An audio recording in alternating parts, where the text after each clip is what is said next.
Karibu sana mtazamaji wa Zone Media. Taarifa ambayo imetufikia hivi punde ni kwamba ofisi ya Waziri Mkuu wa Israel Benjamin Netanyahu imetangaza kuwa kivuko cha Rafah kinachounganisha ukanda wa Gaza na Misri hakitafunguliwa hadi taarifa nyingine itakapotolewa.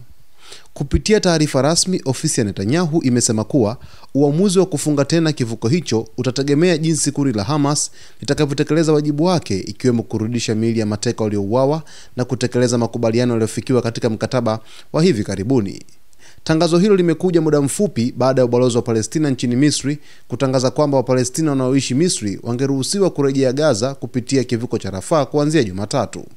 Hata hivyo, kutokana na agizo jipya kutoka kwa Netanyahu, hatima ya mpango huo sasa imeingia dosari, huku ikiwa haijulikani lini kivuko hicho kitaweza kufunguliwa tena. Kivuko cha Rafah kimekuwa njia pekee muhimu kwa watu na misaada kuingia na kutoka Gaza, hasa tangu kuanza kwa vita kati ya Israel na Hamas. Mashirika ya kibinadamu yamekuwa yakitoa wito kwa Israel kufungua kivuko hicho ili kuruhusu misaada ya dharura kufika kwa raia wanaoteseka Gaza. Hatua ya ofisi ya Waziri Mkuu wa Israel Benjamin Netanyahu kutangaza kwamba kivuko cha Rafah kinachounganisha ukanda wa Gaza pamoja na Misri hakitafunguliwa hadi taarifa nyingine itakapotolewa inatokana na mienendo ya Hamas kwa ajili ya kuweza kurudisha mateka imekuwa hairidhishi nchi ya Israel, kwa sababu kumekuwepo na ucheleweshwaji wa kurudisha miili ya mateka ambayo imesalia hadi hivi sasa.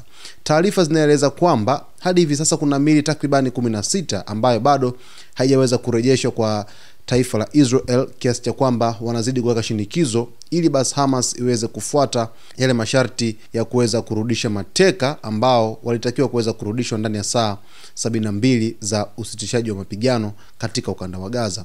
Hatua hii inazidi kuibua hasira miongoni mwa raia wa Palestina ambao wanaona kabisa kwamba kuna uonevu mkubwa ambao taifa la Israel unaufanya kwa ajili ya kuweza kukandamiza Gaza moja kwa moja, ikiwa kivuko cha Rafah ni kivuko muhimu ambacho kinapitisha misaada mbalimbali ikiwemo misaada ya chakula, maji, mavazi na misaada mingine ambayo imekuwa ikiingizwa moja kwa moja kutoka katika maeneo mbalimbali, huku Umoja wa Mataifa ukiratibu mpango huo. Ikiwa tangazo hili limeweza kutoka hivi punde, mtazamaji, nitakuletea kwa kina taarifa hii jinsi ambavyo inaeleza mwanzo mpaka mwisho. Mimi ni Victor Moshi.